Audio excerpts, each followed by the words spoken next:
I'm among the bags. Where are you? Hello. What do I have here today? This is a treasure box, one of the earlier pieces that I acquired.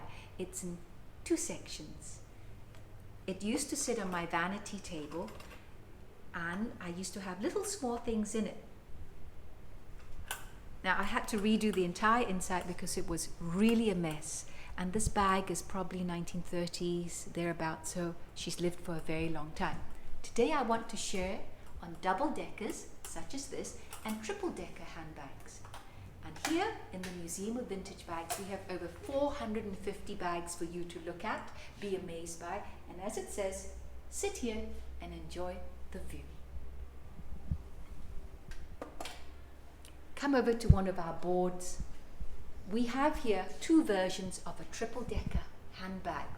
It's denoted by the side compartments. There are three here, held together by bakelite studs, and the frame also in bakelite. This one is in leather, and the one at the bottom, slightly smaller, is in black wool. If I open this, she cascades. Isn't she pretty?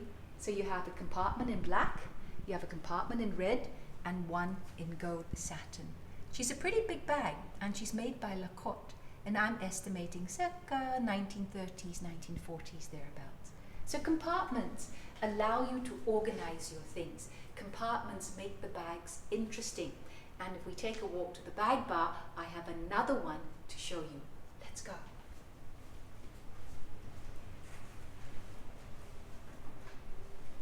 Wheelardy.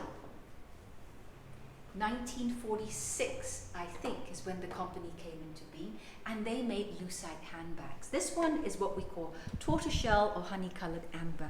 It's two compartments, 1, 2, held together with brass. And on opening it, she just comes out this way, a big mirror to grace when you put on your lipstick. Now, lucite was a material made in 1937 by DuPont. It was used extensively in the World War, and then it was taken into the fashion industry after that and gave us very nice handbags. So today, I hope the sharing on deckers will make you go out and find your. So don't forget, like our video, comment on our video, and subscribe to our channel, Strange But Cool. And this is Tina saying, I'll see you again when you find me among the bags. Bye-bye.